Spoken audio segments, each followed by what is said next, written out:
Nós recebemos aqui na redação do Correio do Lago, numa parceria com o fonteextra.com, senador Sérgio Moro, que está aqui, acompanhado do ex-prefeito Zado, ex-presidente do Conselho de Desenvolvimento dos Municípios Lindeiros ao Lago de Itaipu, e também participa dessa entrevista o Rafael Lima, que é representante nessa entrevista aqui da casa aqui do Correio do Lago. O senador está visitando a região, aliás, como tem feito em todo o Paraná.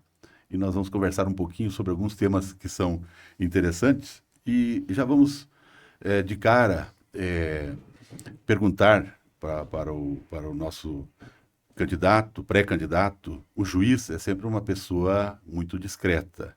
É, pouco a gente sabe da vida de um magistrado. E o senhor deu um salto, né? O senhor se elegeu senador, agora candidato, pré-candidato ao governo do Paraná. Conhecemos a Rosângela, que também teve mais ou menos a mesma trajetória paralela, né? Que saiu dali de jurídica. Mas quem é a pessoa? Onde nasceu o Sérgio Moro? Como é Sérgio Moro nessa intimidade familiar? O que dá para a gente saber da sua vida particular, digamos assim? Claro. Elder, Rafael, Zado, primeiro um prazer estar aqui falando com vocês, para Santa Helena e toda a região oeste do Paraná, na verdade para todo o Paraná.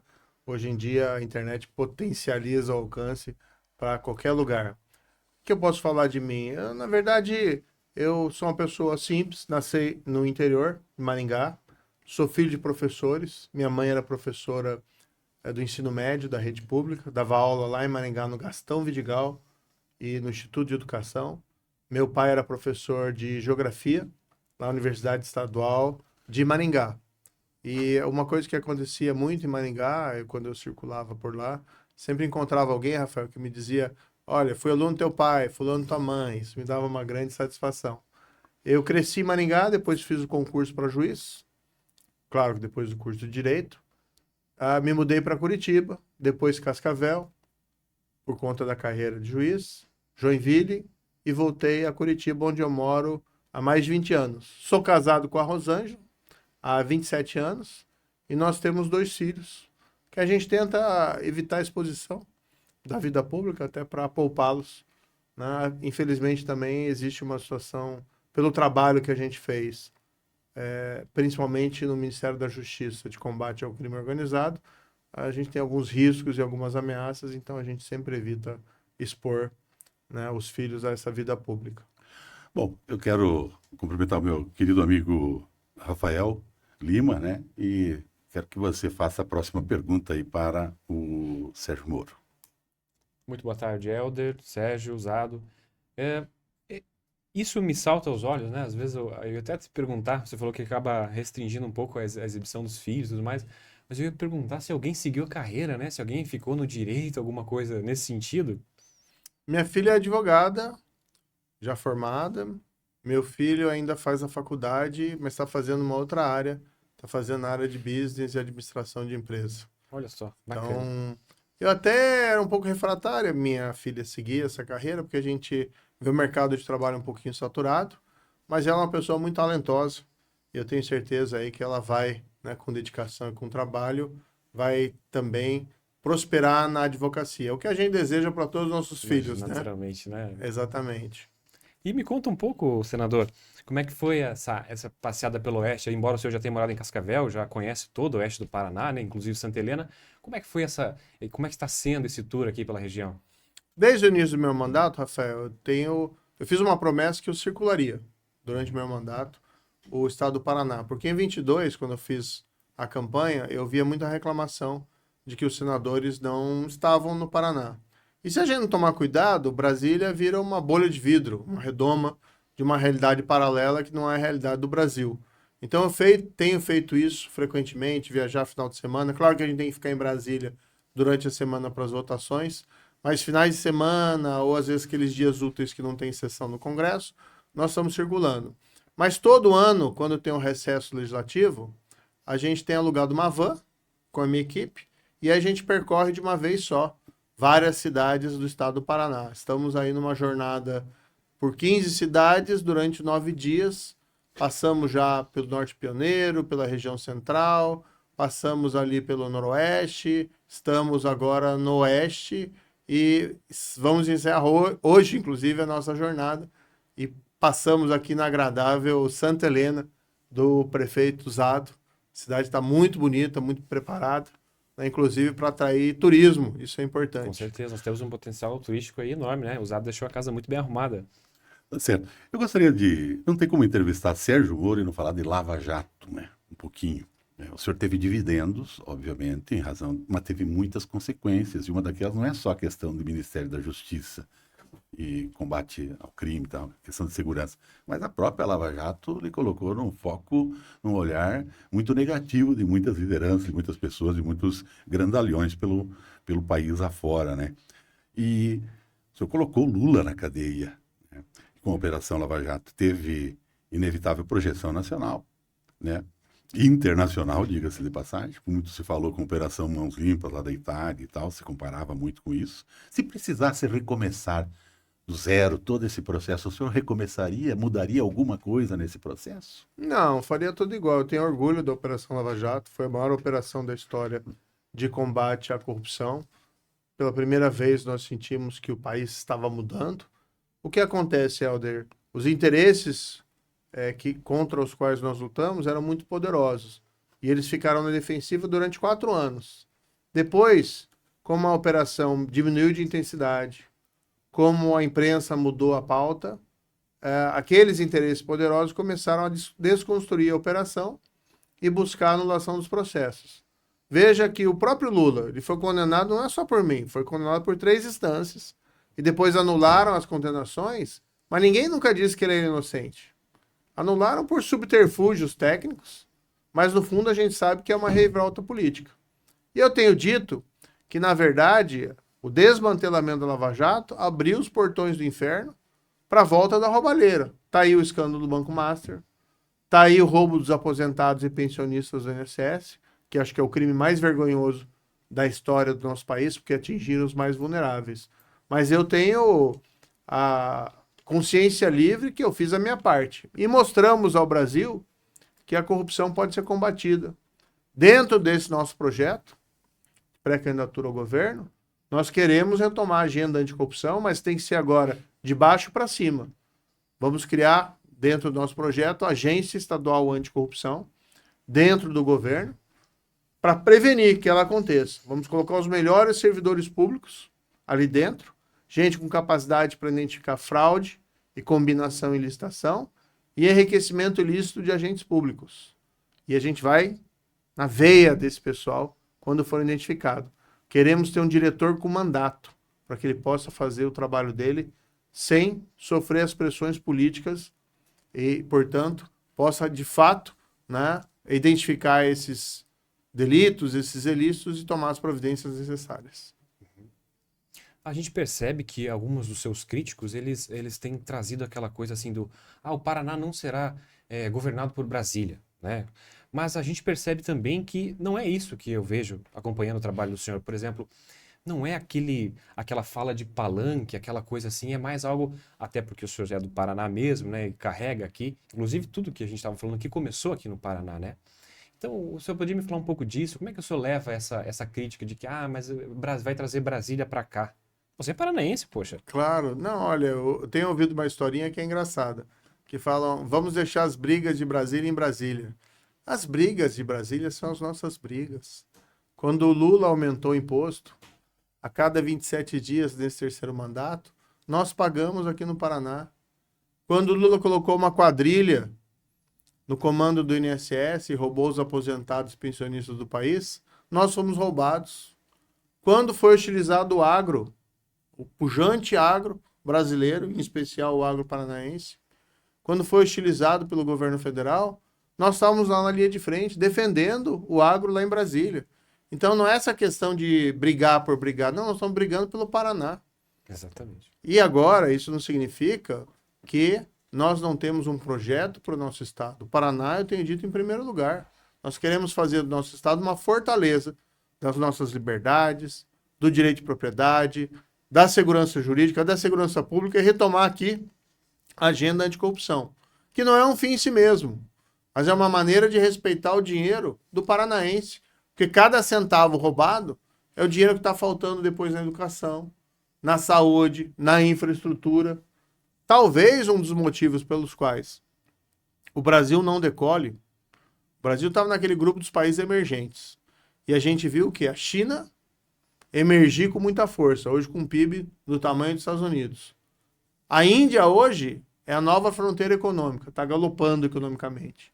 E nós estamos patinando, em parte porque políticas públicas erradas do governo federal, e não é coincidência o fato do PT estar tanto tempo no poder, e do outro lado, a roubalheira, que acaba, de fato, prejudicando a eficiência da gestão pública. Então nós vamos fazer a nossa lição de casa. É claro que nós temos projeto para educação, para saúde, para infraestrutura, e vamos apresentar no momento próprio, eleitoral, mas nós também não vamos abdicar da nossa história, que é combate e prevenção à corrupção e também o combate ao crime organizado. Os adeptos, desculpa, Rafael, os adeptos do segundo colocado das pesquisas hoje, né, da situação do momento em que se apresenta, do terceiro, do quarto para governador, dizem que o senhor nunca administrou nada, né? Querem fazer a população temer aí uma falta de experiência administrativa no poder executivo. São só pré-candidaturas até agora. O senhor escolheu o cascavelense, lá, Edson Vasconcelos. São pré-candidatos ainda, o senhor também é pré-candidato, ele é pré-candidato, então você sabe o que acontece nas convenções de verdade, que elas são majoritárias, né? Mas como o senhor pensa em mandar uma equipe, digamos assim, e o que o senhor fala para desmistificar isso que tentam me imputar? Bem, primeiro o pessoal sofre de um lapso de memória, porque eu fui ministro da Justiça e Segurança Pública. Dos meus adversários, ninguém alcançou um posto administrativo tão alto. E na nossa gestão como ministro da Justiça e Segurança Pública, nós alcançamos resultados bastante expressivos. Em 2019, havia o sentimento de que o crime organizado estava na defensiva. Tivemos a queda histórica de 22% dos assassinatos em relação ao ano anterior. Nós criamos a Força Penitenciária Federal para atuar nos presídios, nós fizemos concursos para a Polícia Federal, Polícia Rodoviária Federal, Polícia Penal para repor o nosso efetivo, nós revitalizamos o Banco Nacional de Perfis Genéticos e nós fizemos algo que ninguém tinha ousado fazer até então, que foi o isolamento das lideranças do PCC em presídios federais de segurança máxima. Parece trivial, mas ninguém queria fazer, ninguém tinha coragem, nós fizemos. E o resultado, o recado que a gente mandou para o mundo do crime é: a regra do jogo mudou. Hoje o cenário é diferente, hoje o crime organizado está na ofensiva e a gente parece paralisado por conta, muitas vezes, da incompetência do governo Lula. Mas de gestão administrativa, eu tenho mais experiência, de mais alto nível, de qualquer um dos meus adversários. O problema é que eles têm um lapso de memória. Mas se a gente não fosse entrar nessa história, vamos lembrar que fazer a Operação Lava Jato, que foi uma operação histórica, não foi algo muita simples. gente aí, né? Exatamente. Então, acho que a gente mostrou competência em tudo que a gente fez. Agora, no Senado, eu estou na oposição. Boa parte do nosso mérito é tentar barrar as piores iniciativas do governo Lula.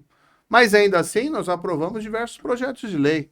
Ano passado, teve 3 no âmbito da segurança pública, 1 da minha autoria e 2 da minha relatoria. Há 2 semanas atrás, eu aprovei um projeto importante como relator, que modifica significativamente o Código de Processo Civil, processos lá nos tribunais superiores. Então, a gente tem feito o nosso trabalho, tem toda essa competência, mas é claro que ninguém governa sozinho. Então, a gente tem uma equipe. E eu chamei aqui, Helder, foi bom que você colocou, o Edson Vasconcelos, que hoje é o presidente licenciado da Federação das Indústrias do Estado do Paraná, porque eu queria mandar um recado para os paranaenses e também para o mundo político. Nosso projeto é técnico. Nosso cliente final é a população paranaense. Não prescindimos do político. Nós vamos dialogar.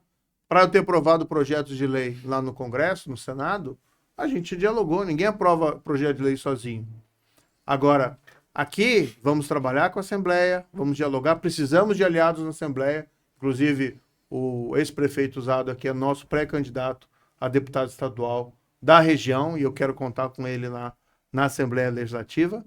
Mas a gente vai chamar gente técnica para fazer esse trabalho. E o Edson veio com a visão do empreendedor, com a visão daquele que investe e acredita no Paraná. E o objetivo é, vamos identificar os pontos de estrangulamento econômico do nosso estado para fazer ele voar. Eu vejo muito hoje Helder e Rafael, a minha visão do Paraná. Nós temos um Paraná que tem um motor de Ferrari, que é o setor privado pujante, inclusive das gigantes cooperativas aqui da região oeste, mas nós temos uma carroceria de Opala. Estradas ruins, hoje problemas de fornecimento de energia, que a Copel está prestando um serviço ruim para a nossa população. Nós precisamos preparar o Paraná para a economia do século XXI. Por isso, nosso projeto não vai prescindir do elemento técnico. Bom, o senhor citou o usado aí, depois eu gostaria que o Rafael até conversasse um pouco, perguntasse a respeito justamente dessa relação, né? Eu acho que seria interessante, mas eu quero só lembrar uma historinha, porque o usado que está aqui vai até gostar de lembrar dessa história, porque ele vem de uma escola de um prefeito que marcou época aqui em Santa Helena, que se chamava Silão Schmidt, falecido, infelizmente, já não está entre nós, mas ele dizia sempre o seguinte: não existe faculdade para prefeito, não existe faculdade para governador e provado por A mais B que não existe faculdade para presidente também. Então, realmente, o senhor tem um plano, já teve uma experiência no executivo, né? Tanto na lide da justiça precisa ser executivo, como na lide, obviamente, do Senado, do Ministério que precisa ser executivo. Rafael, por favor. A minha pergunta que eu queria fazer, até, Helder, que era quando você esse gargalo da infraestrutura, que é inclusive chamando aqui para nós, a gente tem tido muito problema de energia, né, com a Copel, por exemplo. A Copel, a gente sabe que ela foi privatizada e, na minha opinião, e a opinião da maioria das pessoas, isso é bom, a gente não vai contra isso, mas o que a gente não pode reduzir é essa percepção de que nós aqui, eu acho que no Paraná todo tive uma diminuição da qualidade do serviço. Eu tenho certeza que o senhor está a par disso e tem perda de pessoal que cria tilápia, que cria frango. A Santa Helena é muito forte nisso também. A Lar está investindo, né? Tem frigorífico de tilápia para abrir aí nos próximos anos. E a gente tem sofrido. Eu volto, né? Embora a Copel tenha sido privatizada e tenha anunciado investimentos, o que nós percebemos aqui, inclusive o jornal fala muito disso, porque os produtores nos procuram. Foi uma diminuição da qualidade. Como é que o senhor pensa em abordar essa forma? Eu fui o único senador, e na verdade parlamentar, que fez uma audiência pública na Comissão de Infraestrutura, lá no Senado Federal. Convidei os dirigentes da Copel, convidei os dirigentes da ANAEL, que é a Agência Nacional de Energia Elétrica, que é o órgão regulador e fiscalizador. Convidei a Secretaria Nacional do Consumidor e, igualmente, representantes do setor produtivo paranaense, para nós cobrarmos da Copel respostas a esses problemas que estão pululando em todo o nosso estado. Principalmente no interior e na região oeste, mas não tão somente. Tem outras regiões do estado sofrendo barbaridade com essas quedas e demora do religamento de energia. Cobramos, inclusive, o fato da Copel não indenizar, né, o pessoal que perdeu a produção de tilápia, o pessoal que perdeu a produção de aves por queda de energia.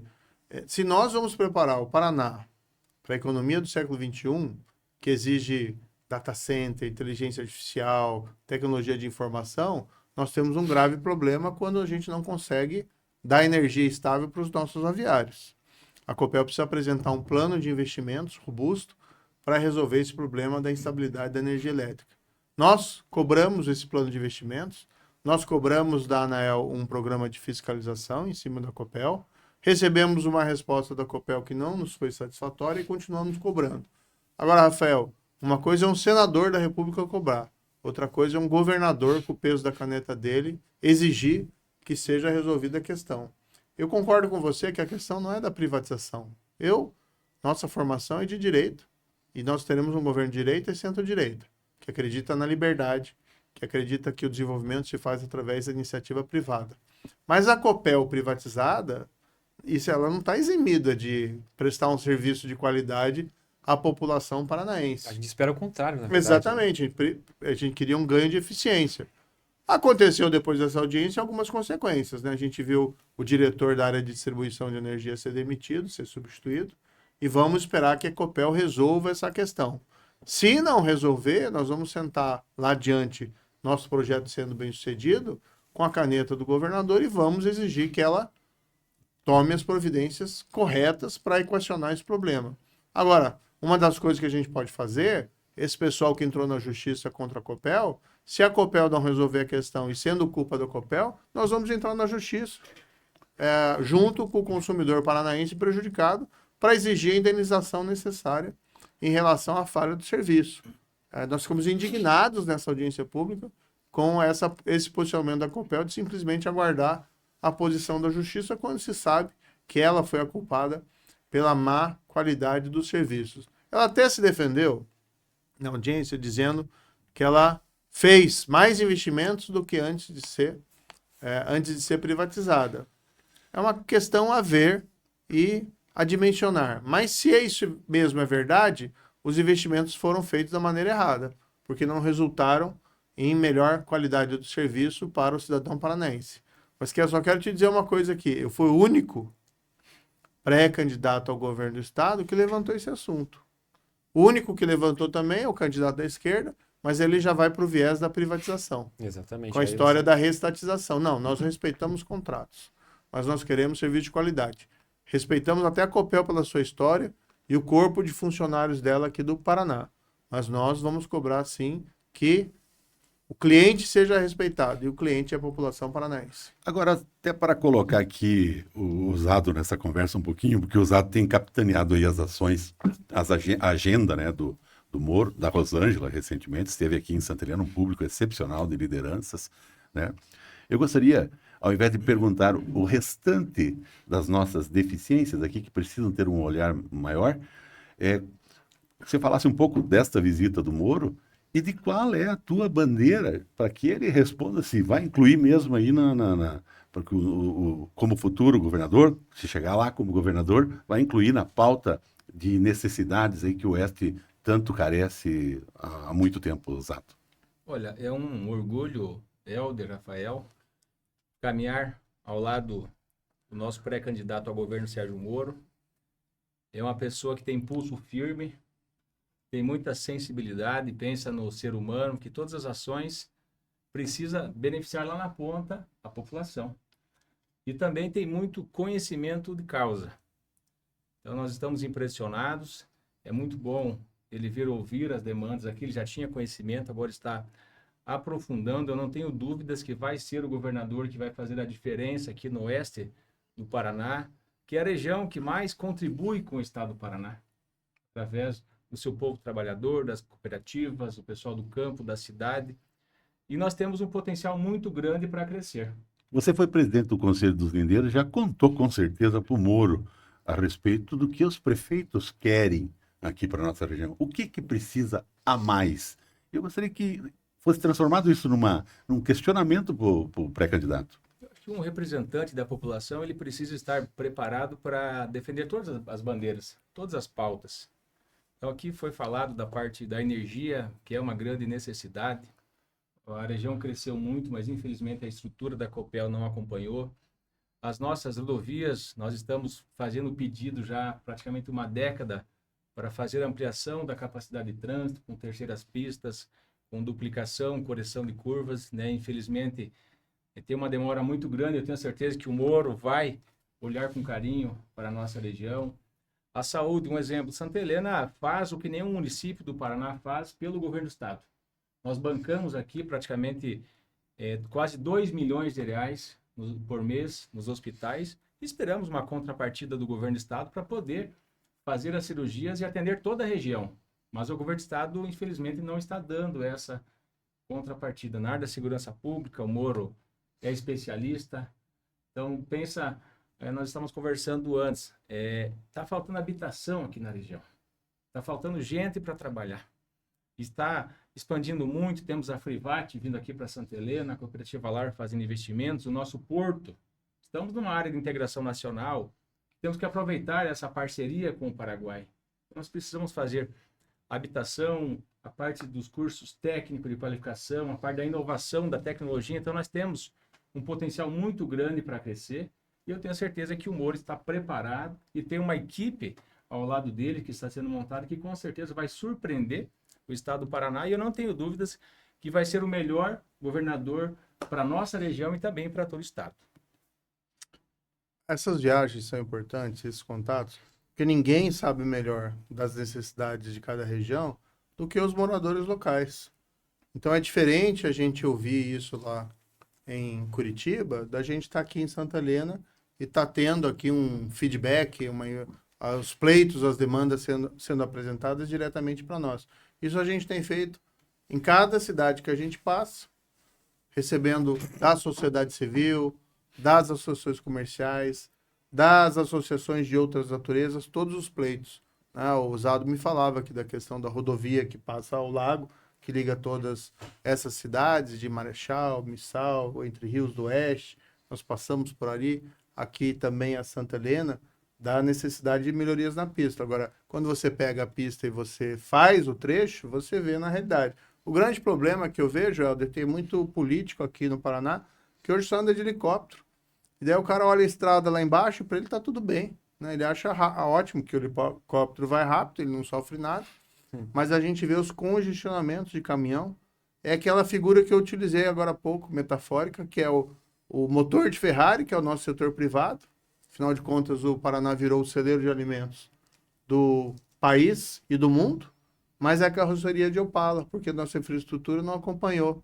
Eu gosto de contar uma história que eu morei em Cascavel, casei, fui morar em Cascavel em 99, e minha esposa é de Curitiba, a deputada federal Rosângela Moro. A gente visitava a família dela lá, coisa de recém-casado, quero ver minha mãe e tal, etc. A gente pegava o carro e seguia na 277. E na época a gente achava ruim, em 99. Hoje é a mesma estrada. Então nós tivemos a incompetência que não conseguimos duplicar a 277 em 27 anos. A principal, ou uma das principais artérias de deslocamento do Estado, tanto do passageiro como das nossas cargas. E aí, como é que fica? Quem que vai resolver isso? Agora a gente tem essas concessões novas, que é uma modelagem diferente das anteriores, mas a gente tem que fazer uma diferença entre a obra prometida e a obra realizada. Que já passamos por um pedágio de 30 anos, no qual nós fomos literalmente roubados. Inclusive, muita obra saiu depois, que estava no papel e tinham tirado ilegalmente, porque teve a Lava Jato, um desdobramento, e a gente descobriu o suborno sendo pago a funcionários do DR de administrações anteriores. E aí teve a corleniência. O trevo das cataratas lá, entre Cascavel e Foz, na saída de Cascavel para Foz, é resultado... Dinheiro devolvido, inclusive, né? dinheiro devolvido que havia sido roubado. Eles haviam subtraído virtualmente o projeto, né? Exatamente. Então, veja, agora a gente vai precisar o quê? De um Estado, de um governo vigilante que não deixe de ser capturado. Precisamos fortalecer a GEPAR para cuidar que o contrato seja cumprido. E mais, precisamos ter um olhar para aquelas obras que não estão na concessão, que vão ter que ser feitas de alguma maneira pelo novo governo. Tá certo. Deputado Sérgio Moro, senador Sérgio Moro, desculpa, senador Sérgio Moro, tem a questão do ICMS, nós somos do sul do país, o mais caro, digamos assim, que penaliza mais os empresários. Mas eu vou passar agora para o encerramento aí, o último toque do nosso amigo Rafael, por favor. Do ICMS, só me permite uma reflexão. De fato, nós somos o maior alíquota do sul e do sudeste, isso impacta a competitividade do Paraná. E a gente vê, às vezes, esses exemplos em concreto. Eu tive recentemente visitando lá as empresas pesqueiras de Guaratuba e eles me disseram que estão pescando no Paraná, mas embarcando em Santa Catarina. E muita gente pensando em mudar a empresa para Santa Catarina por conta da diferença da tributação lá menor. Ora, aí o Brasil está perdendo empresas para o Paraguai. Aí o Paraná vai perder para Santa Catarina? Então, aí tem uma coisa errada. Nós precisamos, sim, com responsabilidade fiscal, mas a médio e longo prazo nós queremos ter a mais baixa tributação. Nossa ideia é que o Paraná seja o Texas, como lá nos Estados Unidos, para atrair investimento, para atrair negócios. Senador, eu acho que o Zado tocou num ponto excelente, que é a saúde aqui, né? É só dando uma finalizadinha ali, como o Zado bem disse, nosso município contribui muito e talvez não tenha aquele retorno do governo do estado que a gente esperava, né? O senhor tem algum projeto nessa área, alguma expectativa? Eu sei que o senhor tem falado do tabelamento do SUS. Será que o senhor poderia dar uma passadinha rapidinho nessa? Só porque o nosso município, pelo que eu li da proposta que o senhor tem, seria muito beneficiado com isso. Não só o nosso município, mas com todo o Paraná, né? O que eu vi que a Santa Casa aqui de Santa Helena não está recebendo recursos do governo do estado. E aí sobrevive graças a recursos passados pela prefeitura. O grande problema é um problema generalizado do subfinanciamento do Sistema Público de Saúde, da rede SUS. A tabela SUS do governo federal, não é reajustada há mais de 10 anos.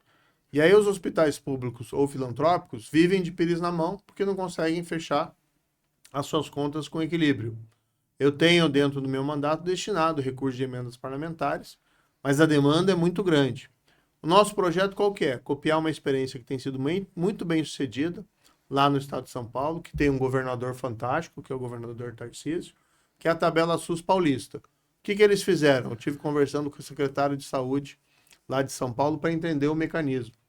E o que eles fizeram? Em cada região, eles identificaram as demandas específicas, os serviços de saúde mais procurados, e aí, na tabela SUS, eles criaram um complemento do pagamento sendo feito pelo Tesouro e uma tabela SUS, vamos dizer assim, paulista, universal. Por que isso é importante? Porque aí não fica dependendo do hospital ser amigo do secretário de saúde, o diretor lá ter relacionamento político com o governador. Não, é uma tabela SUS universal para atender as demandas específicas de cada região. Mas com isso, você aumenta, se você paga melhor, você vai aumentar a oferta. Porque o grande problema hoje das tabelas SUS defasada é que você tem uma retração na oferta. E aí a demanda não é atendida. Se você paga melhor, vai ter mais médicos querendo trabalhar nessa área. Vai ter mais pessoal da área da saúde querendo prestar serviço para o SUS. Essa é a nossa proposta da tabela SUS paranaense. Nós vamos implementar, claro, com responsabilidade fiscal, e paulatinamente vamos fazer isso em todo o estado do Paraná. Tá certo. Muito obrigado, senador Sérgio Moro, pré-candidato ao governo do Paraná. Obrigado ao querido Zado, né, que está fazendo esse trabalho excepcional. Obrigado por ter agendado conosco aqui, Correio do Lago, Fonte Extra. Né? Mais uma vez, Rafael, obrigado. Sérgio Moro, obrigado. Sucesso, que Deus acompanhe essa campanha. Muito obrigado, Helder, Rafael, mais uma vez. Obrigado. Quero agradecer aqui o Zado, que também fez essa intermediação, esse convite para a gente estar aqui. E cumprimentar o bom povo de Santa Helena, de toda a região, e dizer que vocês podem sempre contar com esse senador. E temos esse projeto, nossa pré-candidatura ao governo, para colocar o Paraná em primeiro lugar.